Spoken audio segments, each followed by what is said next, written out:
Hi, welcome to Through a Handler's Eyes. I'm Jo Hilda and I'll be interviewing assistance dog handlers Australia-wide. We won't be discussing legalities or training methods, just the journey of the human and their dog. Hi, today I welcome assistance dog handler Erica and her dog Gus. Erica is from New South Wales and she is an organisation-based trainer. Hi Erica, how are you? Hi, well, thank you. So, when did you get your first assistance dog? So, Gus is my first dog ever, and he came to me a little over 2 years ago. What influenced you in going to the organisation? What helped you make that decision of having an assistance dog? It was almost by accident. When the NDIS came to town, my son sort of went along and realised that I would qualify. And at my first planning meeting, I had absolutely no idea how to set a goal. I think I'd always just been on survival mode. So when they asked was there anything I want, this tiny voice from deep inside came out and said, I want a dog. And I love that bark in the background. That was perfect timing. Yeah, we're warts and all. Yeah. And the planner instantly said, "Oh, of course, an assistance dog. What a fabulous idea." And I didn't even know really what an assistance dog was then. So it was sort of, I left the meeting and went and looked it up. And the more I thought about it, the more I thought, wow, why hasn't someone suggested this before? And then every person, like my GP, counsellors, everyone that I spoke to said, "Oh, what a fabulous idea." So yeah, that became my main goal. So, what's it like to have a dog, not necessarily an assistance dog? If you've never had a dog before, what is it like for you? It is like a different world, a world that I wish I'd discovered, decades ago. I can't imagine ever living without a dog now. It is so much easier than having children, but with all the benefits of having, a warm, affectionate, close relationship. Yes. Amazing. I mean, I say to my 4 children, I actually do have a favourite now. It's Gus. Yes. How long have you had Gus? So a bit over 2 years. Yeah, it was pretty hard to find an organisation that. It's pretty hard for me to find services, and most of the services, including assistance dog services, like I just don't fit in their box. And I wasn't really I didn't feel confident enough to fully own a train. And then my friend, luckily, was at the beach and she came over and said, I've just found your dog. And she'd run into a person who worked with a breeder, and they mainly provided therapy dogs for like old people's homes, schools, etc. And the dogs are Tamarooks, and they're just curly, lovely. They look like an oodle. They're the most gorgeous breed of human-loving dogs. So we contacted them, and there was a long wait, and there were lots of hiccups along the way. And then he came to me, I think it must be 2.5 years now. So February of 2018. Right. So tell me a bit about him. What's he like? Right from the start, I met and started training with another dog who had a medical issue and had to be, I mean, she's totally fine and has a beautiful forever home now, but she couldn't progress to be my dog. So it pretty much broke my heart. So I only met Gus the day I got Gus, because I felt like I didn't want to get attached and then it not work out. He walked into this crowded room. I had all like some of my kids were there. I had a couple of friends who own dogs because I was so terrified of, I don't know, breaking the new dog. Yeah. And he just walked straight in and he came over, identified probably me as the person most freaking out in the room. And it feels like he's just been there ever since. He's amazing. We really just instantly connected. He's very Oh, noticing. that's lovely. What's his personality like? He's He apparently was quite difficult to train. I call him helpfully disobedient. He's Mm. really cheeky and happy and friendly, um, very smart. So he's a bit of an opportunist, very food loving. But Yeah. the biggest trait, I think, is his desire to communicate. Like he really genuinely is interested in what's going on, who's coming through the door. And we just, yeah, we just sort of communicate all the time. We have little conversations and, yeah, friendly, I guess. That's really good. Tell me a bit about your journey. You've got him. A bit about what it's like to be out and about with him, and the journey between getting him and being confident to have him with you all the time.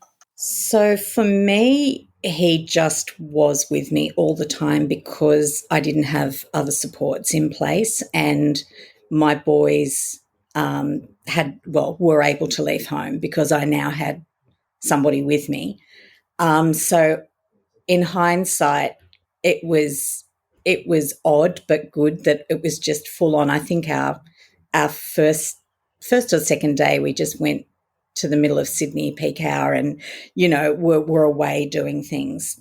So I probably made some terrible mistakes, but I think because we were together and traveling a lot and there weren't other people, it also was really great for our bonding and definitely Yes. good for my bravery. Oh, well, that's good. So, what's the best thing about having him? The best thing, wow. I mean, I think possibly, well, selfishly, he's just a delight to be with. And I haven't had to go to hospital in the 2.5 years since I've had him. So I've that's just completely changed my life. But I think the fact that the boys now know I'm not alone has given them more independence and freedom instead of having to worry that I'm really unwell and there's no supports and they might get a phone call. They know now that I've got my safe place because Gus is with me. Um, and to me, as a mother, wanting my children to be independent, that's probably the most important thing. Yes. So, on the questionnaire I gave you, you said you use numerous strategies and things. Um, how does Gus work in with those, with your possible mobility aid and the different strategies that you use to manage your disability? So when I first got him, he was public access basic trained, and then it was sort of up to us to work out what he was going to do. And it was kind of almost effortless. Like I drop things and don't notice, and he just started picking them up. So really it was just a matter of noticing him and what he was trying to communicate and me realizing, oh, I actually do have a problem there. And the biggest thing he's given me is more. I mean, it's not always a comfortable thing, but before I had Gus or that connection with Gus, I used to spend a lot of my day dissociated. So Mm-hmm. I really didn't. I'd bump into things, fall over, do things that I wasn't aware of, but because I wasn't aware, I couldn't really, I didn't have any warning, so I couldn't put strategies in place. So Yeah. the fact that he'll alert me has given me so much more agency in terms of regulating myself. But also, I think instead of me just not having much of a sense of self and trying to find my way in the world, there's this fantastic bounce back. Like I see what Gus sees through his eyes, Yeah. and the person he's looking at is great. So that's given me this really lovely sense of self and a great self, instead of the sort of problematic judged self that sometimes is reflected off, services or in the Yes. community if I'm behaving oddly. And I guess you are being the person your dog thinks you are. Yes, yeah, and the really huge thing for me is noticing him when I'm unwell or upset or behaving in a way that really distresses other people or makes them feel like I'm doing something wrong. Mm. Gus treats me as the person I am. Like if I was doing something scary, he would be scared. Um, Yeah. and the fact that he calmly accepts me and shows compassion towards me when I'm upset is just really great reinforcement that, yes, I'm upset for a reason. I'm not an evil person. And that just makes it easier for me to, Yeah. calm down. I use a lot stroking, a lot of sort of sensory stuff with Gus too. He'll lick my hands if I can't feel them, or I'll stroke him. And just having his weight on me if I'm really distressed is so much more effective than a weighted blanket. But I guess similar Yeah. process. Yeah, but I think you also have a heartbeat and a breath with the Yes. dogs. If as a weighted blanket, if they're laying on you, you can feel them breathing as well. And Yes. I think that is the difference. You know what I mean? Absolutely. To a weighted blanket. I mean, weighted blankets can be very effective. I don't want the people ringing me Yeah. up and saying, "Hey," but I just think that having that heartbeat and that breath, sometimes you're not alone. You don't feel like you're alone. And So, absolutely. And I think I underestimated that completely. Um, you know, Before I had Gus, I had been separated for 12 years or something, and I really didn't have daily affection. I didn't have, I wasn't really in my body, and mm, I didn't laugh a lot, and yeah, because I just didn't see anyone. And even smiling, like if you're just at home alone, well, now I probably would, but I'd kind of forgotten what a lot of that normal stuff feels like.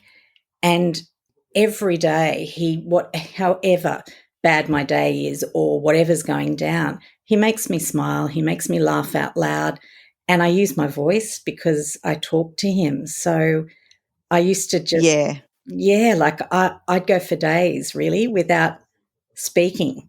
And yeah. Because yeah, when you live alone too, you don't. yes. You just don't, do you? Yeah, so now, I sort of feel like I've added a dimension to my sort of personal life. Um, That's lovely. it's It sounds amazing. too, a couple of the things that you've said remind me of, I have 4 children myself, going out with a toddler. Like you see things through their eyes. You Yes. see the world through their eyes. You see yourself through their eyes, which is a much nicer place most of the time. Yeah, and I think also the world sees us differently when we have dogs. I Mm. mean, I could easily have been the strange woman sitting motionless in the park, muttering to herself. But if I've got a dog, people will come up and chat and just say, oh, I like your dog, or what's your dog's name? I mean, in a really easy way without any effort on my part or Gus's, Yeah. we're meeting more people and talking to more people. And he's so friendly. He loves people. I feel a bit selfish sometimes because I think he would have made an amazing facility dog. But yeah, he the better I am at socializing, the more fun he has too. So Yeah. Yeah. So have you had any bad incidences when you've been out and about in with public access? Have you had any Yeah. refusals or people just being rude or? I really researched it before, so I was aware that having an assistance animal, that's part of it. But I was really shocked by a very small percentage of people that, like, some really terrible things have happened. The last one was I'm still really affected by it. I think it happened earlier this year.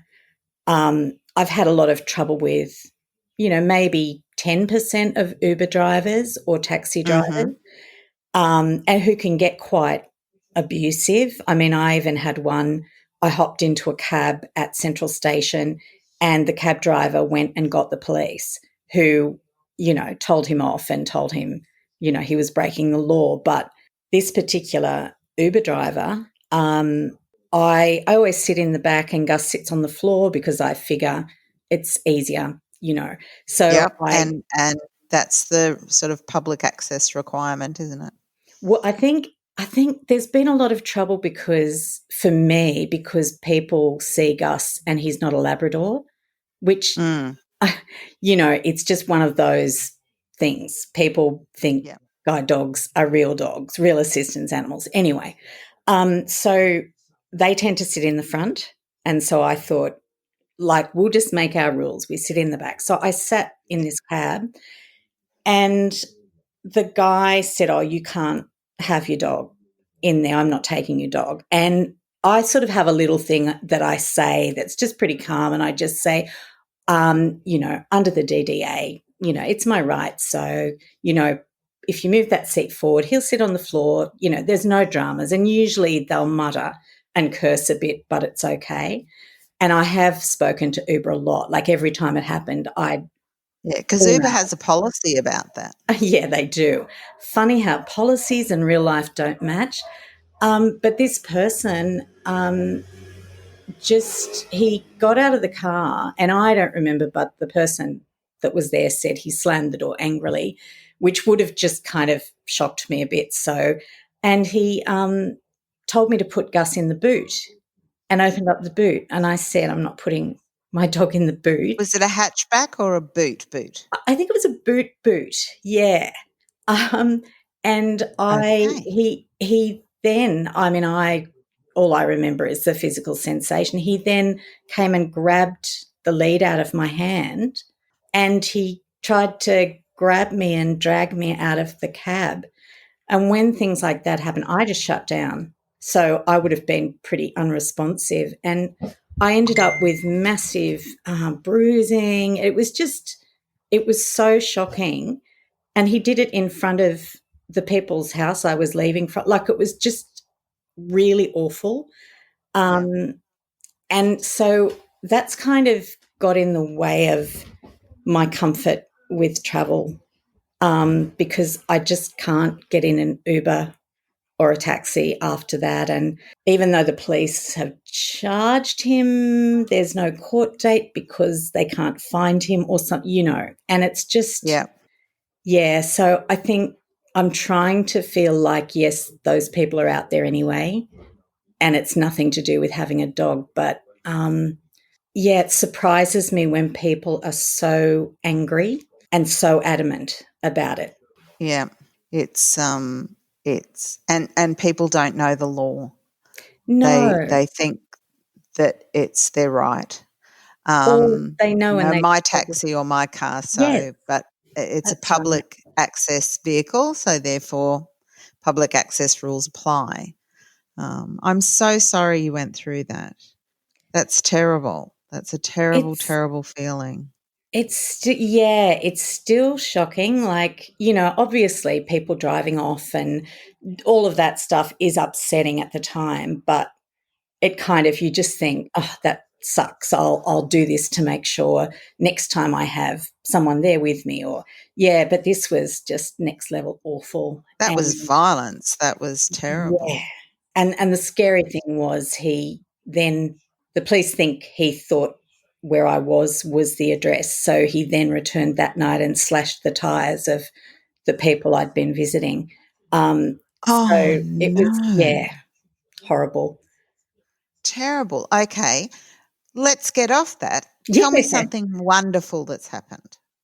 wonderful. Well, I mean, wonderful is that I'm still here because it sounds awful, but I really couldn't continue trying to struggle on just with bureaucracy and my situation and these symptoms that I didn't understand. It was just too hard. So when the kids had grown up, I kind of felt like my job was over.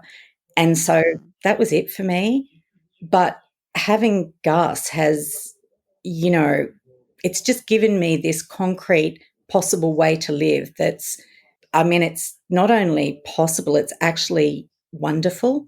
And having that sort of sense of, yeah, I mean, obviously, I'm not sure if Gus or I will die soon, but just to know that having a beautiful animal in your life can make such a difference, it kind of makes me feel like there are so many more possibilities out there, which means all of the things that kind of get in the way and drag me down can kind of wait over there while I go to the park with my dog, or we have a cuddle, or, we play with a ball. It's amazing to have play back in my life and just a sense that I have a future.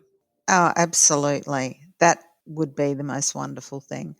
Thank you so much for chatting to me, with me, I should say. I really It was a bit appreciate your weird. time. I really appreciate it. Oh, look, it's been great meeting you. I loved hearing about your story. And now I've done this, I can't wait to listen to all the other podcasts and hear about everybody else. Oh, that's fantastic. All right. Thanks very much. Thank you so much. Bye. Thanks for listening. If you've got any questions or you would like to be a guest, email me at throughahandlerseyes@gmail.com. Bye.